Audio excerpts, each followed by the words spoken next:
جمہوری اقدار کو سامنے رکھنے والے اور اس پر عمل کرنے والے مسلمان بادشاہ تھے اس وقت میں، کہ انہوں نے مندروں میں دان دیے، مندروں میں برتن خرید کر دیے، مندروں میں لنگر چلوائے، مندروں کو آباد کرایا. تو اگر اسلام تلوار کی زور سے پھیلتا تو معاف کیجیے گا ایک بھی ہندو نہیں بچتا. لیکن جو آپ کہہ رہے، اگر جو آپ کہہ رہے ہیں مولانا صاحب، جو آپ کہہ رہے ہیں اگر وہی بات سچ ہوتی تو بابری مسجد کا جو مدعا ہے وہ اٹھتا ہی نہیں، وہ مسئلہ ہی نہ ہوتا. وہ تو کہہ رہے ہیں کہ یہ تو مندر تھا اور اس کو توڑ کر اور اوپر مسجد بنا دی گئی. اگر آپ کہہ رہے ہیں جیسے آپ بقول آپ کے کہ جہاں پہ مسجد ہوتی تھی وہی مندر ہوتا تھا، جہاں مندر ہوتا تھا وہاں مسجد، تو پھر اس طریقے سے پھر مندر کو نہ توڑا گیا ہوتا اور بابری مسجد نہ بنا دی گئی ہوتی. آپ جو ہے ہندوستان کی سپریم کورٹ نے جو فیصلہ دیا ہے بابری مسجد کو لے کر، شاید وہ آپ کی نظر سے نہیں گزرا.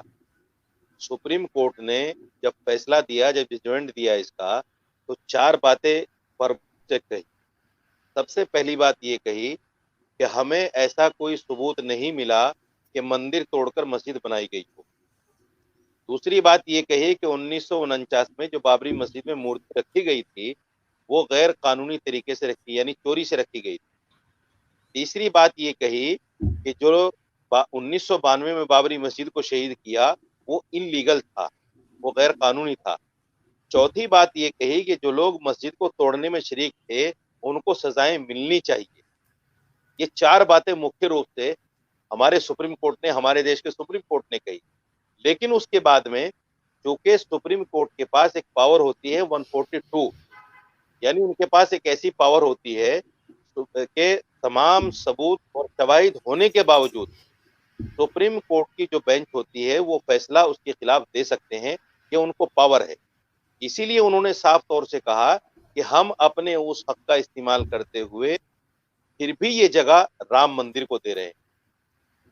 اور ہندوستان کا مسلمان صرف اس وجہ سے کہ سپریم کورٹ کا فیصلہ ہے، ہندوستان کا مسلمان خاموش رہا. ہندوستان کے مسلمان نے اس کے خلاف آواز نہیں اٹھائی کہ سپریم کورٹ نے ایسا فیصلہ کیوں دے دیا، کیونکہ ہندوستان کا مسلمان ہمارے سنویدھان میں اور دیش کی عدلیہ پر یقین رکھتا ہے، اور ایسی کوئی بات اپنی طرف سے نہیں کرنا چاہتا جس سے ہندوستان میں ہندو مسلمانوں میں نفرت پھیلے اور کوئی اس طرح کی بات. تو میں آپ سے کہنا چاہتا ہوں کہ اس ججمنٹ کو آپ پڑھ لیجئے. ایسا کوئی ثبوت سپریم کورٹ کو نہیں ملا کہ مندر توڑ کر مسجد بنائی گئی ہو. اسی لیے میں نے ایک بیان دیا تھا اس کے بعد میں، جس کے خلاف میرے خلاف بڑی لیدے ہوئی. میں نے یہ کہا تھا کہ آج تو یہ بات ثابت ہو گئی کہ مندر توڑ کر مسجد نہیں بنائی گئی، لیکن آج جب مسجد توڑ کر مندر بنائی جا رہی ہے اور اس کی ہسٹری لکھی جائے گی، اس کی تاریخ لکھی جائے گی، ہماری آنے والی نسلیں جب اس تاریخ کو پڑھیں گی کہ مسجد توڑ کر مندر بنایا جا رہا ہے، تو ہو سکتا ہے اس وقت میں کوئی محمد بن قاسم پیدا ہو جائے، ہو سکتا ہے اس وقت میں کوئی آدمی ایسا پیدا ہو جائے جو مندر توڑ کر پھر سے مسجد بنائے. میں نے یہ بیان دیا تھا اور آج بھی میں اپنے اس بیان پر قائم ہوں. چونکہ سپریم کورٹ نے کہا ہے کہ مندر توڑ کر مسجد نہیں بنائی گئی، تو مجھے یہ کہنے کا پورا حق ہے کہ آج مسجد توڑ کر انلیگل طریقے سے مندر بنایا جا رہا ہے. تو جب ہسٹری آنے والے وقت میں پڑھی جائے گی تو ظاہر بات ہے مسلمانوں کا خون جو ہے جوش میں آئے گا، اور ایسا ہو سکتا ہے. میں یہ نہیں کہہ رہا ہوں کہ ہو جائے، نہ میں یہ کہہ رہا ہوں کہ ایسا کرنا چاہیے، بالکل نہیں کہہ رہا ہوں. لیکن آنے والا وقت کیا ہو سکتا ہے، کیسے ہو سکتا ہے، کیسے.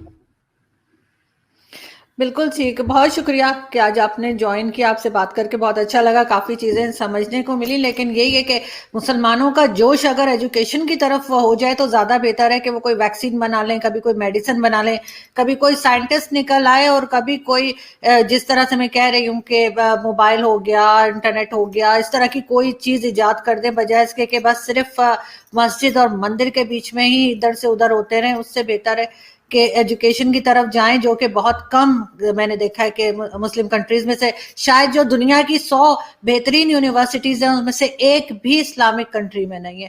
یہ چیز کبھی بھی مسلمان اس کی طرف نہیں جاتے. بہت شکریہ مولانا صاحب کہ آج آپ نے جوائن کیا. شکریہ.